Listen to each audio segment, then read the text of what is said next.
kabar kalian semua? Sehat, Mem. Alhamdulillah baik, Mem. Ya, baik ya. Coba saya mau lihat wajah-wajahnya dulu. Udah lama loh nggak ketemu. Hidupkan dulu apa namanya kameranya.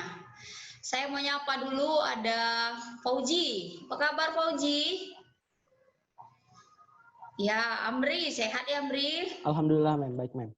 Abdi, Debi, ini siapa nih? Aulia Rahma, Siva, Hotma, Aurora. Ayo, siapa lagi nih? Udah, itu aja. Siapa lagi nih? Kemudian Fatma. Ya ampun, hanya 16 orang yang ikut partisipasi Zoom. Berarti kalian nggak kangen nih sama guru-gurunya nih? Habis paket loh, Mem. Bukan nggak kangen. Ya, pasti itu alasannya habis paket, Mem. Tapi kalau onlinean yang lain, main game online ya kan, wah nggak habis paket itu ya kan, Ji? 15, Mem, mungkin gini, udah Mem. berkurang Mungkin lagi. ini, Mem, dibagi-bagi paketnya, Mem. Oke ya, saya berharap semoga kalian sehat-sehat semua. Ya, sebelum kita mulai pembelajaran, saya mau mengucapkan dulu nih selamat Hari Raya Idul Adha. Mungkin kalian banyak yang berpuasa hari ini ya. Puasa Arafah. Jadi kalau misalnya kalian di CTF, kalian masih ingat tuh momen-momen untuk besok kalian ngapain aja dan di bagian-bagian mana aja ya. Kalau biasa sih Amri di bagian organ dalam sama Abdi tuh. Kalau Aulia Rahma dia di bagian pencincangan ya nak ya. Oke, kita mulai aja pembelajaran kita hari ini ya. Kalau minggu yang lalu kita itu pembahasan kita mengenai masih bentuk-bentuk pergolakan ya kan? Bentuk-bentuk pergolakan mulai dari peristiwa PKI Madiun sampai dengan PKI 1965, benar ya? Nah, minggu ini kita masih membahas ya, kalau yang minggu lalu disintegrasi, kali ini kita akan membahas tentang integrasinya.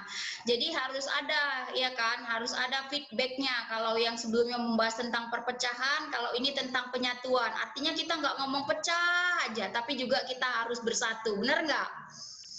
Benar ya? Nah, kita akan membahas tentang ini dia konflik ya, dari konflik menuju konsensus suatu pembelajaran. Jadi ini kita akan bercerita tentang apa? Tentang integrasi ya, tentang integrasi. Kemudian nanti kita akan membahas tentang tokoh-tokohnya, di mana ya indikator pembelajaran yang ingin kita capai pada hari ini. Yang pertama, kita bisa mengetahui ya, kita sadar tentang apa? Tentang pentingnya integrasi bangsa itu. Jadi bukan disintegrasi aja, bukan yang pembelajaran minggu semalam pecah aja, tapi kita sekarang juga ada penyatuan. Bagaimana proses-prosesnya, bagaimana cara penyatuan bangsa Indonesia yang multi etnik, multikultural itu bisa bersatu dan tidak terjadi perpecahan. Kemudian ya, indikator berikutnya kita ingin menganalisis keteladanan para tokoh persatuan. Jadi sebelumnya itu tokoh-tokoh yang membuat bangsa Indonesia pecah, ini tokoh-tokoh yang membuat bangsa Indonesia itu bersatu ya. Oke,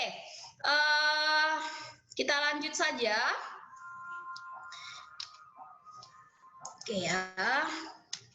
Nah, jadi untuk pembelajaran kita hari ini kita akan memakai bagan ini. Nah, bagan ini. Jadi yang pertama itu ya, materi kita ingin mengetahui betapa pentingnya integrasi bangsa. Apa pengertian dari integrasi bangsa? ya. Kemudian faktor-faktor apa yang membuat integrasi bangsa itu bisa ada, kemudian faktor-faktor yang menyebabkan integrasi itu bisa hilang gitu. Kemudian nanti kita akan membahas tentang bagaimana keteladanan para tokoh persatuan, ya, para tokoh persatuan. Kemudian nanti kita akan melihat para pejuang, para tokoh pejuang perempuan, salah satunya yang usianya udah lanjut tapi tetap semangat. Dan yang terakhir nanti kita akan membahas tentang ya bagaimana seni dan sastra juga bisa menyatukan, bisa membuat integrasi, bisa membuat persatuan untuk bangsa Indonesia. Oke ya. Nah, pengertian dari integrasi ya. Jadi integrasi kita panjangkan aja menjadi integrasi nasional berasal dari dua kata yaitu integrasi dan nasional. Integrasi itu berasal dari bahasa Inggris yaitu integrate yang artinya menyatu padukan, menggabungkan, mempersatukan, dan dalam Kamus Besar Bahasa Indonesia integrasi artinya pembauran hingga menjadi satu kesatuan yang bulat dan utuh dia. Jadi kalau disatukan dengan kata nasional ya, nasional itu artinya bangsa. Artinya jadi apa? Satu kesatuan yang yang artinya menyatukan bangsa, itulah integrasi nasional. Pengertian dari integrasi nasional. Nah, jadi ini hampir sama nih kajian-kajian materi kita di kelas 3 itu hampir sama dengan PKN ya, hanya saja dia ke segi sejarahnya. Jadi integrasi nasional itu berarti menggabungkan seluruh bagian menjadi sebuah keseluruhan, di tiap-tiap bagian diberi tempat sehingga membentuk kesatuan yang harmonis. Dan dalam Kesatuan Negara Republik Indonesia yang bersemboyan Bhinneka Tunggal Ika. Nah, kalian mungkin udah dengar tuh isu-isunya ya tentang isu-isu dari Pancasila yang mau diganti lah, ya kan?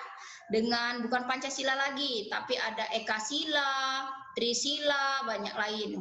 Semoga aja itu tidak terjadi ya, karena proses dari pembentukan Pancasila itu sangat panjang sekali dan itu adalah salah satu faktor yang nanti merupakan faktor utama terbentuknya disintegrasi bangsa. Oke, jadi katanya gini, pentingnya kesadaran terhadap integrasi bangsa dapat dihubungkan dengan masih terdapatnya potensi konflik di beberapa wilayah Indonesia. Seperti yang saya katakan tadi, betapa majemuknya masyarakat Indonesia dengan banyaknya suku, bangsa, bahasa, kemudian kepulauan yang banyak sekali, sehingga untuk menyatukan itu sulit. Nah, jadi mana sih yang ada di dunia ini satu negara, tapi kalau naik pesawatnya itu 8 jam, 9 jam, itu hanya di Indonesia. Kalau kita dari mulai Aceh sampai ke Papua, itu berapa jam? 9 jam, bahkan 10 jam ke sana. Ya memang transit, karena nggak ada pesawat yang langsung, tapi itu lama sekali. Itu menggambarkan bahwasannya apa? Bahwasanya Indonesia sangat luas sekali, ya sangat luas. Jadi potensi konflik yang ada di Indonesia itu sangat besar sekali. Tapi sebenarnya bisa kita atasin dengan apa? Ya dengan tadi, ini dia, dengan Pancasila ini. Artinya kalau kita berjiwa Pancasila, ya kalau kita misalnya mengayomi Pancasila ini, kita pasti bisa mencapai kata integrasi bangsa. Nah, jadi di sini katanya ada 6 daerah yang rawan konflik. Mungkin Aurora tahu satu daerah yang rawan konflik. Ayo, contoh satu daerah yang rawan konflik Aurora. Amri? Ini mem, Papua. Iya, Papua yang bagian Papua. belasan itu sempat terjadi OPM. Begitu Kalimantan. Oke, Aulia, Rahmatun, ayo. Satu daerah lagi yang kamu anggap potensi konfliknya besar. Mengancam disintegrasi bangsa. Tadi udah disebutkan sama si Amri. Itu ada Papua tuh potensi konfliknya itu sangat besar sekali. Abdi apa Abdi?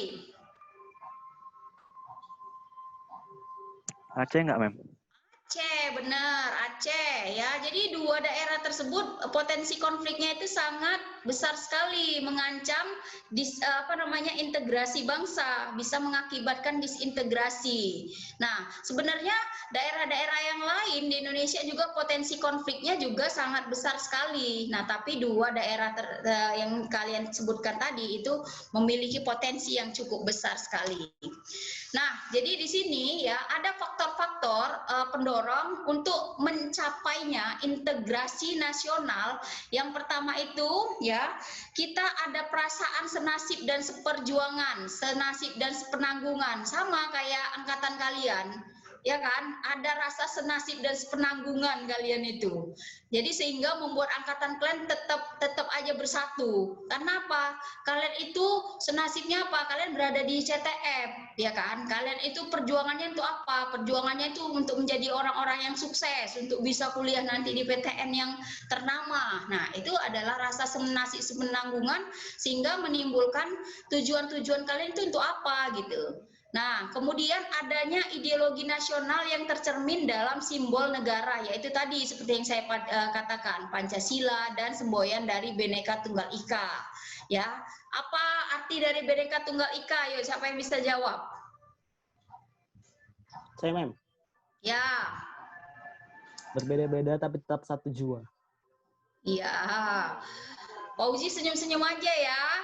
Bhinneka Tunggal Ika, berbeda-beda tapi tetap satu. Nah, kemudian yang ketiga, adanya tekad serta keinginan untuk bersatu. Jadi di kalangan bangsa Indonesia seperti yang dinyatakan dalam Sumpah Pemuda. Tapi kata-kata Sumpah Pemuda ini kita garis bawahi ya. Nah, maknanya sebenarnya Sumpah Pemuda, tetapi artinya di dalam sejarah dia tidak ada berkas-berkas yang menyatakan tulisannya Sumpah Pemuda, tapi hasil dari kerapatan pemuda, hasil rapat dia, ya, yang mana akhirnya hasil kerapatan tersebut jadinya seakan-akan seperti sumpah, padahal bukan. Itu adalah hasil dari kerapatan, hasil dari rapat para pemuda sehingga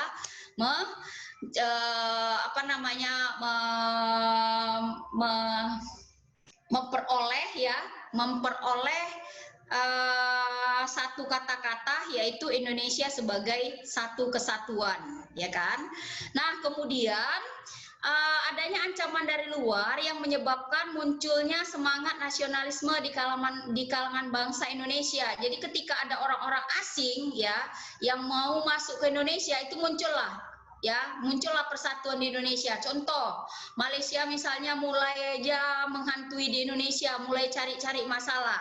Nah, secara otomatis pasti Indonesia akan bersatu. Kenapa? Wah, kurang ajar tuh Malaysia, seperti itu. Itu contoh ya, contohnya. Nah, kalau misalnya ada ancaman dari luar, pasti bangsa Indonesia bisa bersatu. Nah, itu dia. Tapi kita nggak mendoakan lah. Mana mungkin kita mendoakan ada ancaman aja dari luar kan? Nah, kemudian yang tadi kalau faktor pemersatu, sekarang faktor penghambat. Kurangnya penghargaan terhadap kemajemukan yang bersifat heterogen. Inilah yang terjadi pada tokoh-tokoh yang melakukan pergolakan-pergolakan minggu yang lalu. Kemudian kurangnya toleransi antar golongan, kurangnya kesadaran dari masyarakat terhadap ancaman gangguan dari luar, kemudian ketidakpuasan terhadap ketimpangan dan ketidakmerataan hasil-hasil pembangunan. Nah, faktor-faktor inilah yang menyebabkan ya terjadinya disintegrasi yang minggu lalu sudah kita bahas bersama-sama. Oke, jadi tadi sudah kita membahas tentang integrasi, artinya kita sudah paham tuh tentang apa pengertian dari integrasi. Sekarang kita akan membahas tentang teladan para tokoh persatuan, ya. Jadi para tokoh persatuan, jadi mereka masuk ke dalam istilahnya pahlawan nasional, di mana istilah dari pahlawan nasional itu ya adalah gelar yang diberikan oleh pemerintahan Indonesia kepada seseorang warga negara Indonesia yang semasa hidupnya melakukan tindak kepahlawanan dan berjasa sangat luar biasa bagi kepentingan bangsa dan negara. Jadi abdi itu bisa jadi pahlawan nasional kalau nanti si abdi ya bisa berjasa untuk Indonesia yang sangat luar biasa. Misalnya dia menciptakan nanti pesawat yang bisa menempuh ya jarak tempuh dari Aceh ke mana tuh, ke Papua tadi hanya 1 jam. Jet dia kayak buruk. Nah, jadi si Abdi juga bisa jadi pahlawan nanti tuh, ya kan? Bisa jadi pahlawan. Pasti bisa itu. Oke, nah kita akan membahas satu persatu tokoh-tokoh pahlawannya. Ya, kita mulai saja dari Sri Sultan Hamengkubuwono ke-9. Nah, ini kalian pada kenal nih kan? Pada kenal nih tokoh yang satu ini. Dia adalah sultan, ya, sultan di Ngayogyakarta, ya. Jadi pada tahun 1940 ya kan, nanti Sultan Hamengkubuwono ke-9 itu dinobatkan jadi Raja Yogyakarta. Nah, jadi nanti apa yang diberikan oleh Hamengkubuwono untuk negara Republik Indonesia? Jadi nanti ya, yang diberikan oleh Hamengkubuwono ke-9 terhadap NKRI ya, dia nanti diantaranya adalah memberikan banyak fasilitas bagi pemerintahan RI yang baru aja terbentuk, baru aja merdeka untuk menjalankan pemerintahannya. Termasuk nanti apa? Termasuk nanti Yogyakarta pernah dijadikan sebagai ibu kota dari negara Indonesia. Benar ya? Kemudian nanti juga dia memberikan markas TKR. Ini udah tadi ya, memberikan markasnya atau memberikan ibu kota dari negara Republik Indonesia ini di Yogyakarta. Padahal ya kan, padahal kalau kalian pikirkan Yogyakarta itu adalah satu kesultanan. Kenapa dia mau memberikan hak-hak istimewa terhadap NKRI? Bisa aja kan waktu itu dia nggak mau bersatu dengan Indonesia. Tapi Hamengkubuwono IX dia menyatakan berdiri di belakang presiden dan wakil presiden terpilih untuk berada di bawah naungan Indonesia. Artinya apa? Dia tidak menjadi seorang individu yang egois, ingin pisah dari negara NKRI. Karena apa? Dia merasa bahwasannya apa? Yogyakarta merupakan satu bagian dari NKRI. Tapi ya ketika dia menyatukan diri dengan NKRI, dia juga ada hal-hal yang khusus yang harus dipertahankannya untuk Yogyakarta juga. Artinya apa? Untuk pemimpin Yogyakarta tetaplah Sri Sultan Hamengkubuwono, ya. Nah, kemudian bantuan apa lagi yang diberikan Sri Sultan Hamengkubuwono ke-9 ini, yaitu bantuan logistik, bantuan kekayaan harta bendanya. Untuk apa? Untuk negara NKRI kita. Ketika ya perang di kemerdekaan, perang ketika Belanda kembali masuk di Indonesia dan Indonesia membutuhkan dana yang sangat besar. Hamengkubuwono dengan relanya memberikan harta milik ya untuk NKRI untuk membantu jalannya perang tersebut. Nah, jadi kalau yang lainnya, kalau tokoh-tokoh yang lainnya itu berusaha untuk apa? Berusaha untuk lepas dari Indonesia. Tapi kalau Sri Sultan Hamengkubuwono malah ingin menyatukan bangsa Indonesia, malah ingin bergabung di Indonesia. Jadi makanya kita harus mencontoh teladan dari tokoh Sri Sultan Hamengkubuwono ini. Dia tidak hanya memikirkan diri sendiri, tapi memikirkan rakyat juga. Berikutnya itu ada Sultan Syarif Qasim II. Nah, ini adalah sultan yang berasal dari Sumatera, ya. Dia adalah sultan ataupun raja di Siak Indrapura. Nah, jadi katanya di sini apa yang dibantu dia katanya. Nah, kalian bisa nanti ya baca slide saya di psikologi. Dia nanti akan memberikan ya bantuan kepada NKRI sebesar 13 juta ya, 13 juta golden uang yang setara dengan 1 triliun waktu itu. Nah, ini Sultan Syarif Qasim dia memberikan bantuan. Untuk apa? Ya, untuk Indonesia pada saat itu yang memang sedang kekurangan. Dan dia juga aktif mensuplai bahan makanan untuk para laskar yang berjuang pada saat itu ketika Belanda kembali ingin masuk ke Indonesia. Dan dia mengajak supaya raja-raja yang di Sumatera Timur, termasuklah di Sumatera Utara ini, untuk ikut memihak RI, berada di bawah naungan RI. Artinya dia nggak sebagai orang yang tidak egois ya, tidak egois, dia juga memikirkan rakyat. Dia juga mau berada di bawah NKRI pada saat itu. Nah, ini adalah salah satu juga sultan ataupun raja yang patut kita jadikan teladan. Dan Sultan Syarif Al-Qasim juga masuk ke dalam pahlawan nasional. Nah, kemudian ini tokoh yang nggak asing lagi. Kalau tadi Sultan Syarif Qasim itu agak-agak asing dengan kalian, kalau ini nggak asing, apalagi yang mata duitan. Nah, ini nggak asing ini. Ayo, ini kalau tokoh ini ada di uang berapa? Ayo. 10.000, Mem. 10.000, Mem. Nah, kan udah saya bilang, kalian pasti tahu nih tokoh ini pasti ada di mana dia. Nah, oke, di uang 10.000 rupiah. Nama tokohnya adalah Frans Kaisiepo, ya. Jadi kalau tokoh ini dia mempopulerkan lagu Indonesia Raya di Papua pada saat itu. Nah, Papua atau Irian Barat pada saat itu menjadi satu daerah yang diperebutkan oleh Indonesia dan Belanda pada saat itu. Tapi si Frans Kaisiepo ini memihak untuk Indonesia, Papua itu harus masuk ke dalam negara Indonesia. Makanya dia nanti menentang negara Indonesia Timur atau NIT. Nah, jadi kalau yang lainnya seperti yang saya bilang ingin pisah aja, tapi Frans Kaisiepo dia berbeda. Dia malah ingin menyatukan bangsa Indonesia, dia malah ingin bersatu di Indonesia. Nah, makanya nanti dia dimasukkan ke dalam pahlawan nasional dan ya supaya orang-orang kenal tentang jasa dia, bahwasanya orang-orang Papua pun ada yang ingin mempersatukan Indonesia. Ya, tokoh ini masuklah di dalam uang kita, yaitu uang 10.000, ya. Nah, kemudian nanti pada tahun 1960-an, yakni Kaisiepo berupaya agar penentuan pendapat rakyat Papua bisa dimenangkan oleh masyarakat yang ingin Papua bergabung ke Indonesia. Ini ada filmnya, ya. Kalau LKAS, ini ada filmnya. Kalau yang kalian kemarin mau ikut lomba kreasi audiovisual, inilah film Papua inilah yang juara satunya di tahun lalu. Oke, berikutnya ya, kita ingin mewujudkan integrasi melalui seni dan sastra. Kalian pasti ingat tuh, tapi nggak lupa tuh wajahnya ataupun nggak tahu wajahnya. Tokoh ini bernama Ismail Marzuki. Ya, Ismail Marzuki. Nah, jadi tokoh ini adalah tokoh seni di mana hasil-hasil karyanya itu bisa menyatukan bangsa Indonesia.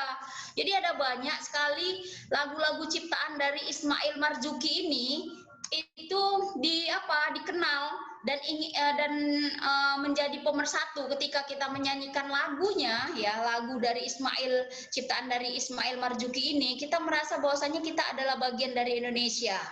Ya, nah, jadi salah satu lagunya nanti ada Rayuan Pulau Kelapa, ada Halu-Halu Bandung. Nah, ketika kita nyanyi Halo, halo Bandung, nah jiwa kita itu, semangat kita itu menggelora. Tapi ketika nyanyian Rayuan Pulau Kelapa, kita agak ngantuk-ngantuk. Kalau kalian para generasi muda lah, kalau saya Rayuan Pulau Kelapa saya semakin semangat. Karena apa? Menggambarkan tentang kekayaan Indonesia.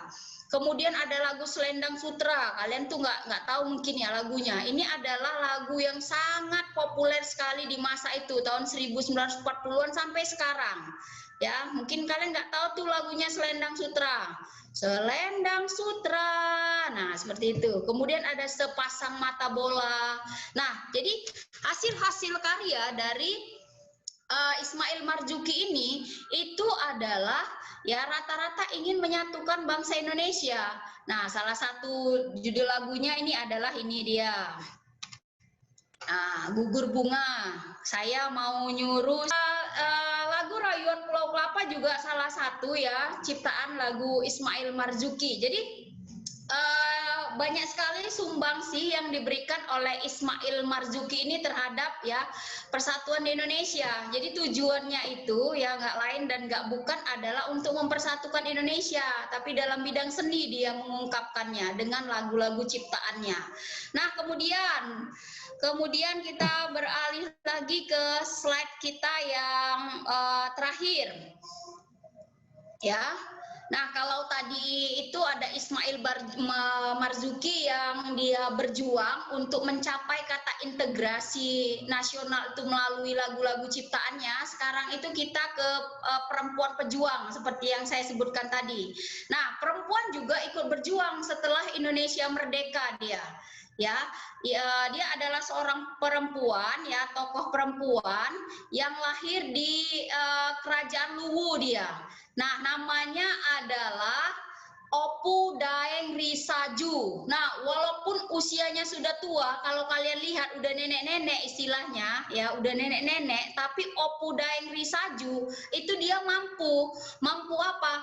Mampu membakar semangat rakyat dari Palopo ya, rakyat Palopo itu untuk apa? Untuk mengusir lagi Belanda dari tanah mereka. Nah, jadi nanti si Opung Daeng Risaju ini saking bencinya nanti si Kenil Belanda sama Opung Risaju sehingga Opung Risaju ini nanti ditahan. Karena apa? Karena Opung Daeng Risaju ini dianggap sudah memprovokator, rakyat dari Palopo untuk membenci Belanda sehingga dia ditangkap. Nah, itu adalah perjuangan dari seorang nenek-nenek. Bagaimana dengan kalian yang masih muda? Artinya apa? Kalian nggak boleh kalah dengan para pejuang, apalagi dia perempuan dan usianya sudah lanjut, tapi dia mampu untuk membakar, kemudian untuk menentang penjajahan Belanda yang ingin kembali ke Indonesia melalui apa? Melalui tentara-tentara nicanya. Nah, itu adalah tokoh perempuan yang berjuang untuk mempersatukan kembali Indonesia. Jadi dia nggak mau berpisah ya, seperti yang saya bilang, dia nggak mau berpisah, dia tetap pada kata integrasi, pada kata persatuan dari Indonesia, persatuan dari NKRI, Negara Kesatuan Republik Indonesia. Nah, itu adalah materi kita minggu ini. Yang pertama tadi kita ingin mengetahui tentang pengertian dari ya integrasi, kemudian tokoh-tokoh ya, tokoh-tokoh yang memperjuangkan integrasi. Nah, jadi untuk materi kali ini saya anggap selesai ya. Untuk materi kali ini saya anggap selesai dan kita akan berjumpa lagi pada materi berikutnya. Jadi untuk tokoh-tokoh kita udah dapat ya. Tokoh-tokoh udah dapat. Ada berapa tokoh tuh tadi? Ada berapa tokoh Aulia Rahma yang kita bahas hari ini? Ada berapa, Nak? Ada? Ada siapa saja? Coba kamu sebutkan. Sri Sultan Hamengkubuwono. Oke, terus? Yo, siapa? Daeng, Sri Sultan Hamengkubuwono, Ismail Marzuki. Iya. Ini memang tadi kita uang 10.000. Ayo, uang 10.000 kamu nggak tahu, uangnya aja kamu tahu ya, tokohnya nggak tahu, nggak boleh itu. Kaisipo itu.